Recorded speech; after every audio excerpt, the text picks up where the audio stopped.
Native American mythology is diverse and breathtaking. Each tribe has such fascinating and often beautiful folklore, but with the joyful and captivating mythology comes darker and often terrifying myths. Even to this day, some of these myths become real, from supernatural spirits and monsters to prolific killers you wish you never met.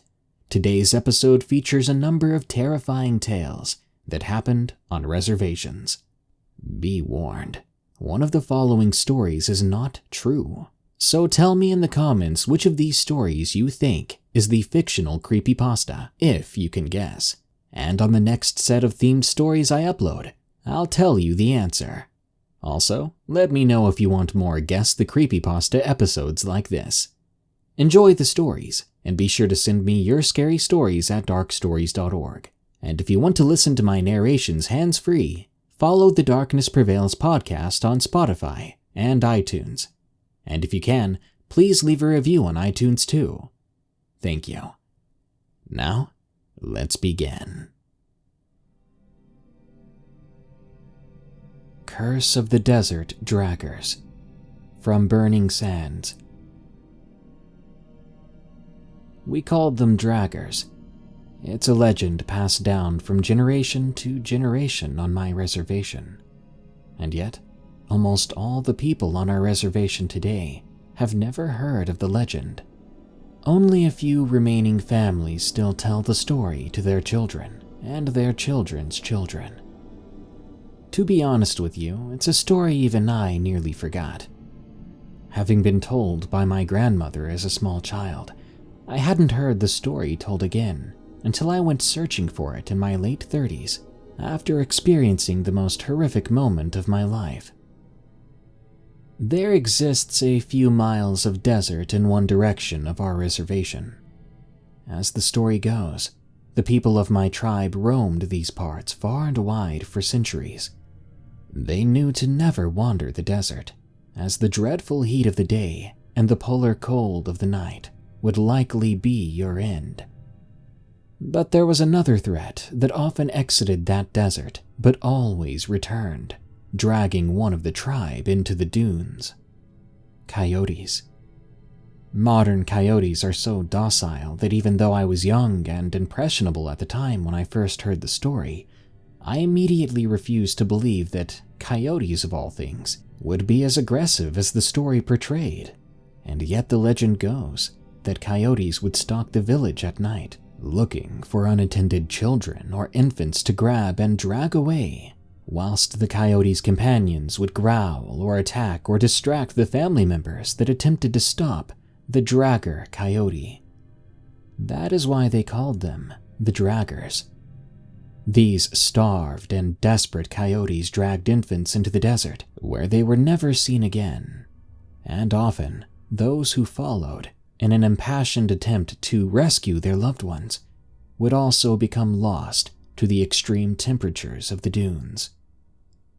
Believe the legend or don't, that's up to you. It is simply the tragic and terrifying story that my family continues to share to this day.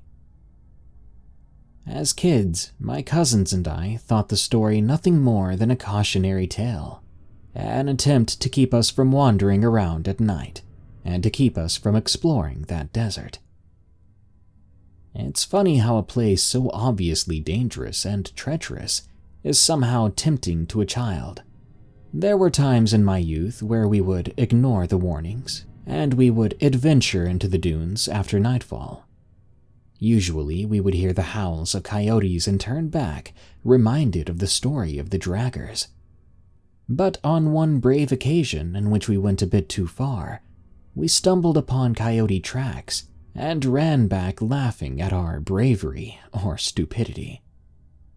Now, growing up usually brings with it wisdom and experience, but that is not always the case. After all, it was my sober decision to set out into the dunes myself for a camping trip, to be alone with myself after a particularly rough year at work. I had a few days of vacation to use, and I used it to return to nature. The legend of the Draggers was but a distant memory at that point. Even if the legend had been recalled randomly in my head, I wouldn't be able to recall much detail about it. Coyotes or something, I probably would have said. Memory is a fragile thing as the years go by, frustratingly so. I set out on a clear Thursday afternoon. I paid close attention to the weather forecast for the area. I wanted clear weather and moderate temperatures if I could help it. Any foul weather in a place of extreme temperatures would force my outing to an early end, I was afraid. Luckily, it was supposed to be clear. I settled in an area that wasn't too far from a frequented dirt road. That road wouldn't be more than a mile out, if I recall correctly. That particular spot would also make remembering the direction of the road simple, due to the shape of the dunes around me. The plan was not to sleep on the sand. Rather, I'd set up my Jeep with a snug little covered sleeping area in the back. It was a 4x4 with nearly new tires, so traversing the dunes would not be a problem either. Well, I spent the remainder of the daylight reading from my Amazon Kindle, listening to the wind blow through the sandy mounds. When the sun began to dip, I built a fire from the logs I'd brought along. Dinner was deer steak that my mother always cooked so well, fried squash, and some beef franks that I roasted on a stick. Sounds like a lot of meat, but I would not go camping without having a camping snack. But maybe I should have brought marshmallows. As night approached, it was a far more refreshing trip than I even expected it to be. When the day got too hot, the night came along to cool it down. And when I got too cold, I'd just sit a little bit closer to the fire. That night, the desert seemed to be the least dangerous place I'd ever been. Crossing a street in town would be infinitely more risky than this, I thought to myself, thinking back on all the warnings my family had given me as a child over the years. On the other hand, it still made sense. After all, I wouldn't allow my own child to explore the desert on their own. Perhaps growing up into a more understanding and skillful adult had allowed me to enjoy and respect the desert more. I lay back on the sand near the precarious fire pit. I closed my eyes for a while. I wasn't tired yet. I was just thinking about my childhood for a bit. Nostalgia had come flooding my heart and mind as I sat in a familiar yet wondrous setting. Even still, I found myself dozing off. Guess I was too comfortable. My eyes tore open at the sound as it echoed and bounded over the dunes and into my campsite. The jitter of my heart, my sudden rapid panting, it felt as if I had awakened from a nightmare. But as I recalled, I hadn't had a nightmare. No, I recognized the sound that woke me. Coyote howls, dog-like brethren calling out under the moonlight, signaling each other some unknown information.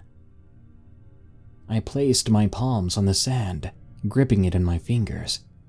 Squeezing my eyes shut, I reminded myself that coyotes were no danger to people these days, that a case of someone being attacked by a coyote in my tribe had never happened as long as I'd been alive. My heart rested and my breathing slowed. Nothing to worry about. I shook some sand from my hair. I didn't mean to fall asleep on the ground. Then I picked myself up and carried myself into the back of the Jeep Wrangler. The rear of my Jeep had no glass windows, so I would be very much exposed to the cold night air. But that was fine. I was overheating from the fire anyway, so I wanted to cool down some. Plus, I had a number of blankets, one of which was heated and plugged right into my Jeep's power outlet thanks to a handy adapter. Fire still crackling near the Jeep on the ground, I lay my head down onto a pillow and closed my eyes. Despite my rest having been interrupted before, and feeling more tired than I'd been in weeks, I could not go back to sleep. I must have lain there, tossing and turning, eyes remaining closed for a few hours, before I just gave up and stared up at the stars. As I wondered if I should put my headphones in and play some music from my phone, I heard a new sound from the darkness of the desert. A crying child. A single eyebrow raised, I lifted myself up and looked around. It sounded fairly close. Was some family out there, camping as well? The crying didn't stop. Instead, it drew closer, ever so slowly, as the sounds of coyotes roared around it.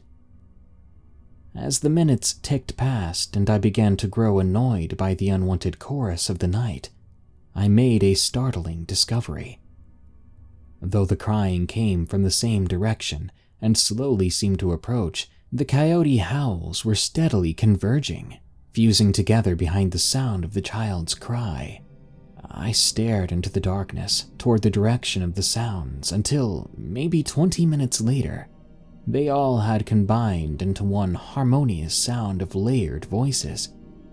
Many coyote howls, one child's cry, all coming closer by the second.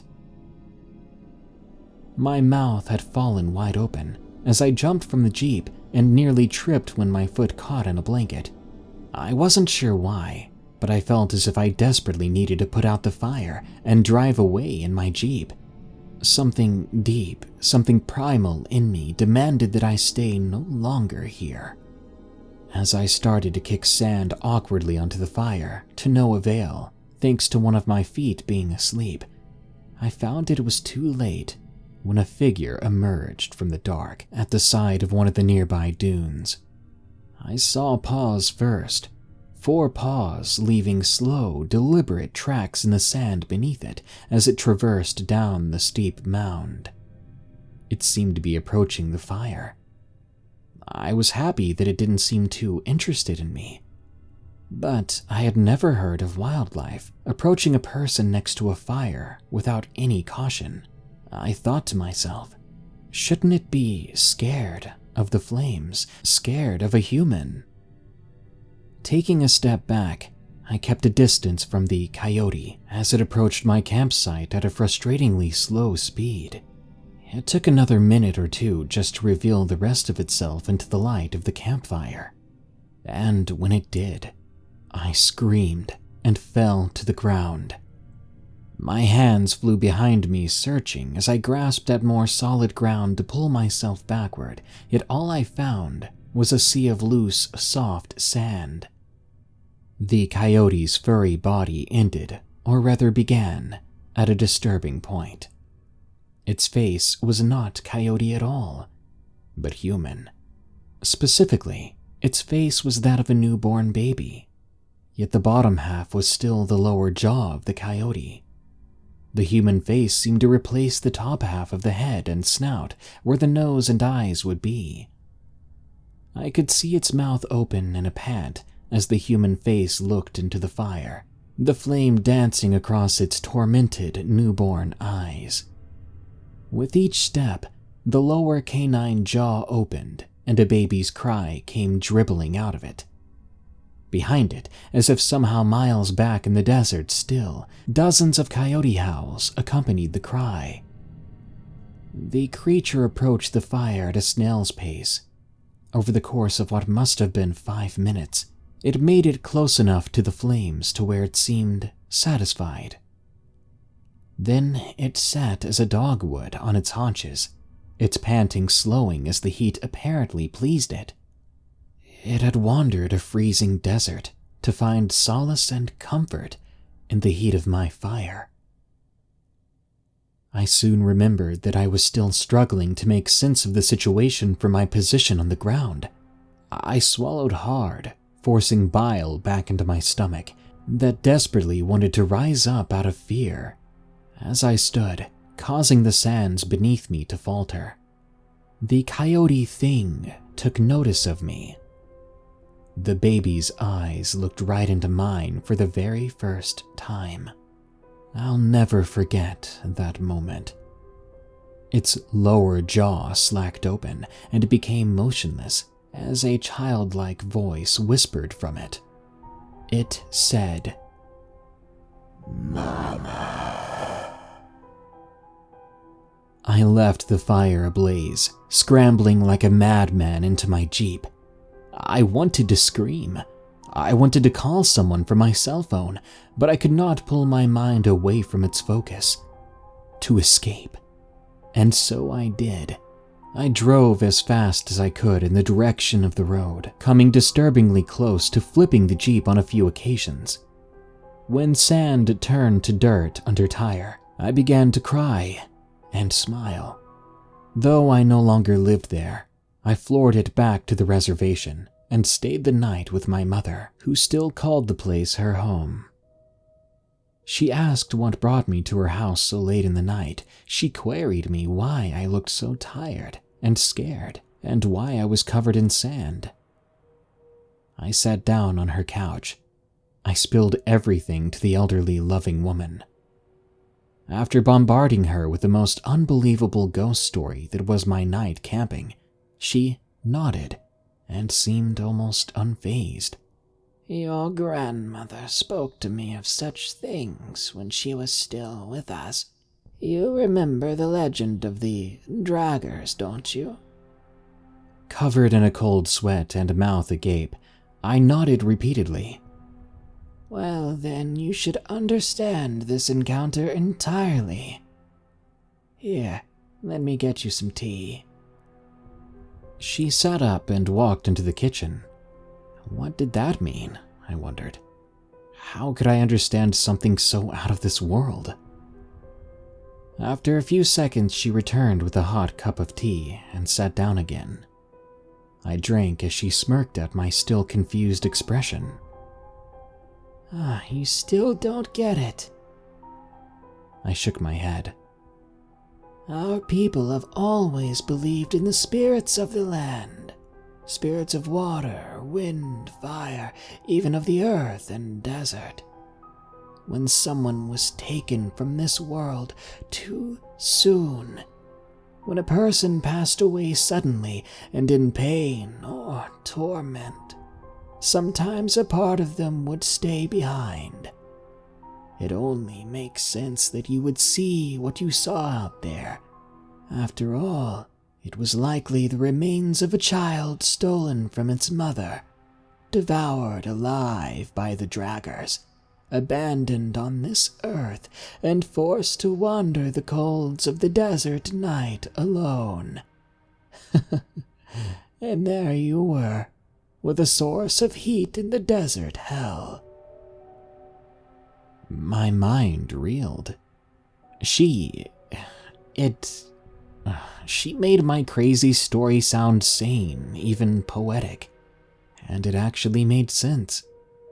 My fear began to wane, and a feeling of deep sadness replaced it.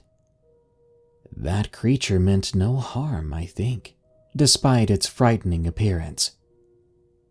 Then again, I can't help but wonder what might have transpired instead if I had successfully put the fire out, or if I had worn my headphones in the Jeep like I tried to. What would have happened if I never knew it was coming? My first encounter with the Wendigo. From Greg M. My nephew and I still talk about this experience from time to time, about something we witnessed one night. We are Native American from a reservation in Canada. It happened quite a while back, maybe 14 years ago, maybe more.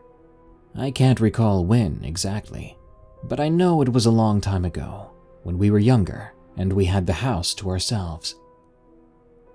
While I was watching TV one night, the hairs on the back of my neck stood up, as if I was sensing something that wasn't right. My nephew came knocking on the door and allowed himself into the house. He then said to me, "Uncle, I heard someone crying by the road. I was just walking along the driveway. Maybe they're drunk or something." Now, we did have the occasional drunk visitor, which was really annoying, and I don't drink myself. So I went outside to have a cigarette and to check this out. My nephew came along. I asked him whereabouts he heard that crying coming from, and as he pointed in the direction he had heard it, I heard it for myself. It was coming from a field that led close to my uncle's house. My uncle was a cattle farmer. Now, I didn't have a gun or a bow at the time, so I decided to grab a baseball bat from the storage room and my bear spray.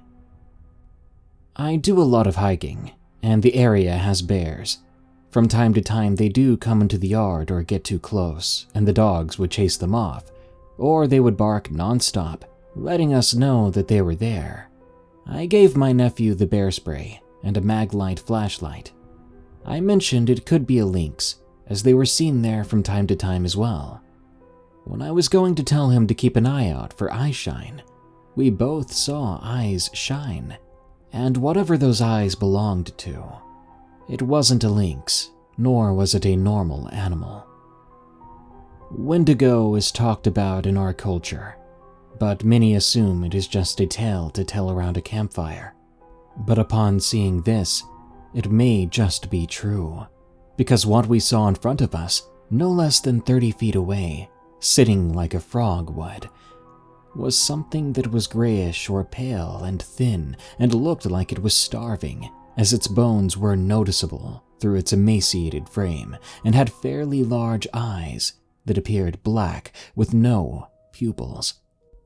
More curious than afraid, and likely just plain stupid, I chuckled to myself writing this now, but I approached it.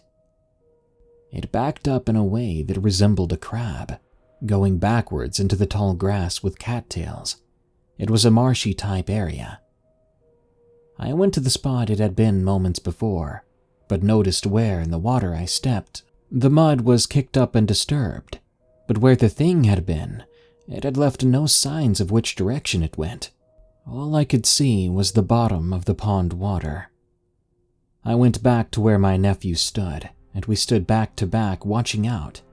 We didn't know if we were fine, or if we were about to get ambushed by this thing. I was still in that moment of disbelief of what I had just seen.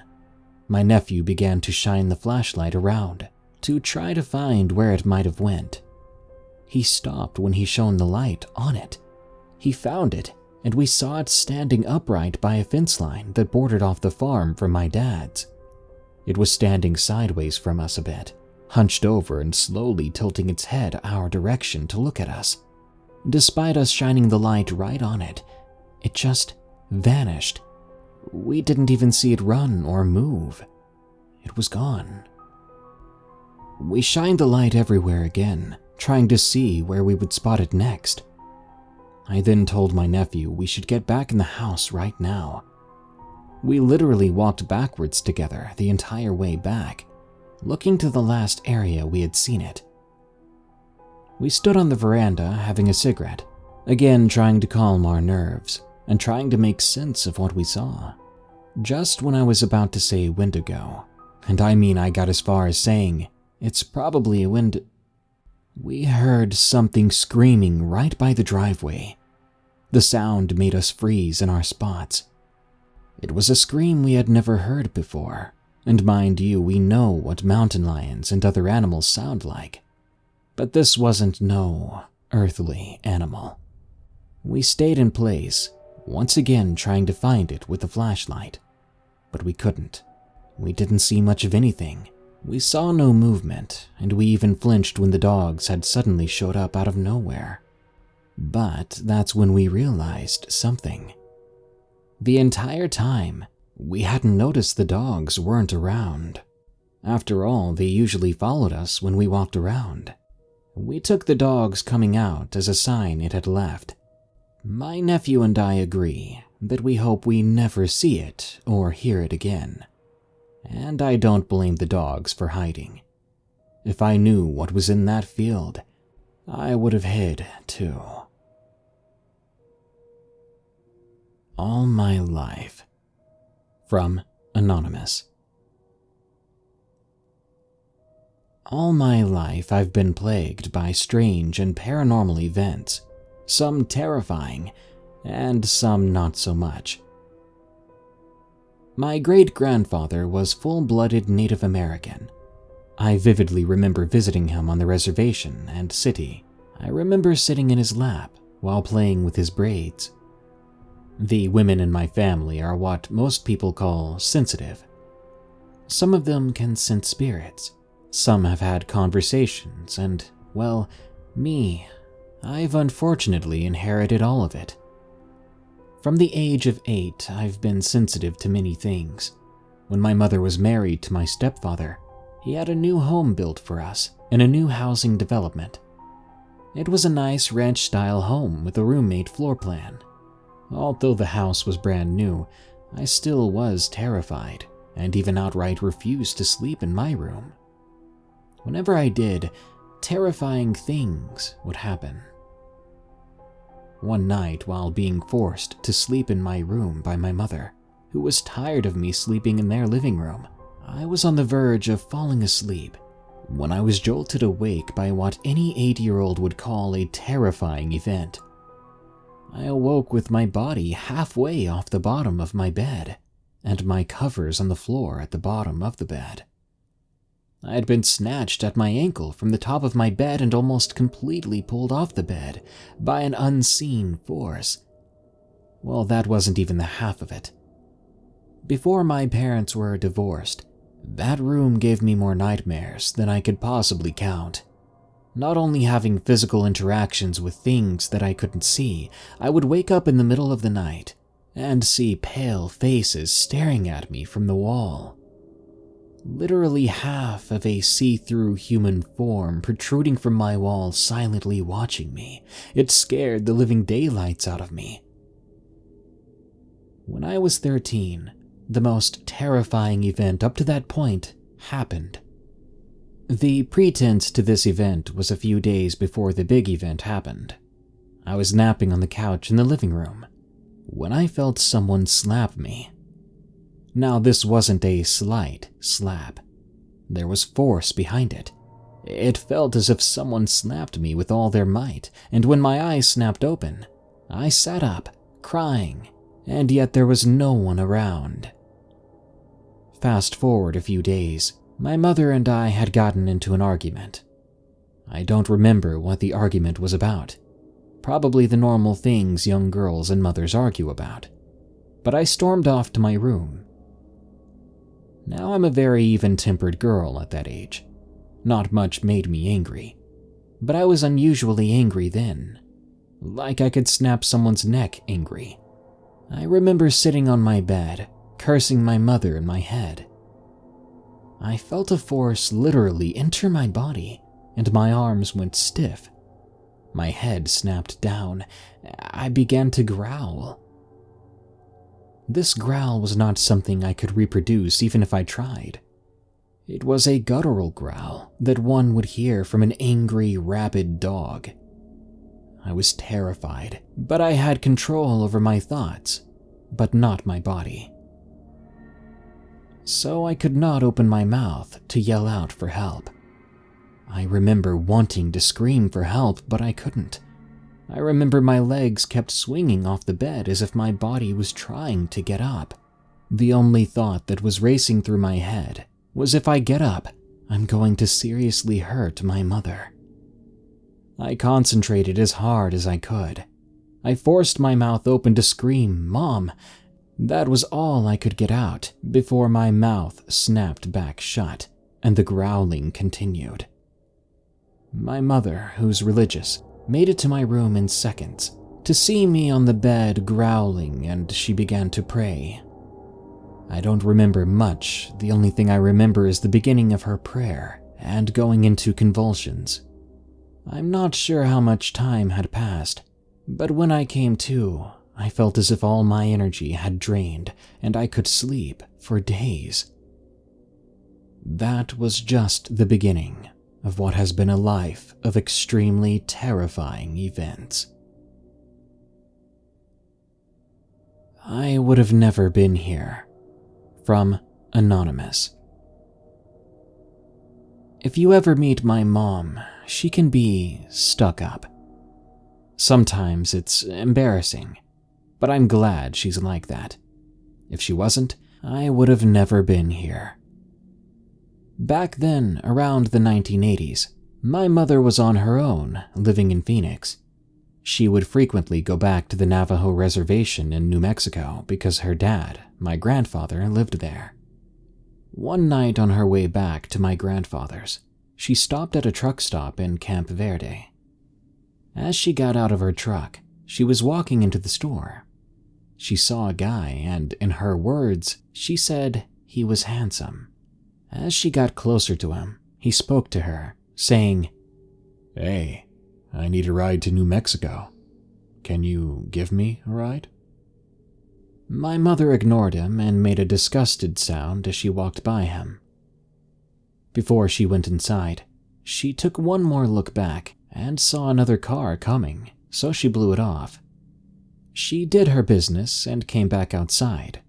The man was gone, and so was that other car. She shook it off and went back to my grandfather's. In the morning, she and my grandfather were watching the news. She literally spit out her coffee and yelled, "That was him! He tried asking me for a ride!" My grandfather trembled at the realization of what that meant. The newscast on the TV stated, "Breaking news. Serial killer Ted Bundy has been seen in numerous places around Arizona." My Grandpa's Ghost. From Little Rez Kid. This story takes place on the Blackfoot Reservation in Montana. My dad would often tell this story to me. It's not terribly scary, but maybe a little eerie. My dad's grandpa, Bumps, died when my dad was about 11 or 12. They owned a saddle shop and would make saddles for people. After my dad's grandpa died, if you sat on the porch late at night, you would be able to hear the noise of a hammer striking something coming from the saddle shop. My dad, my two uncles, and my grandma and grandpa both think it's my great-grandpa Bumps.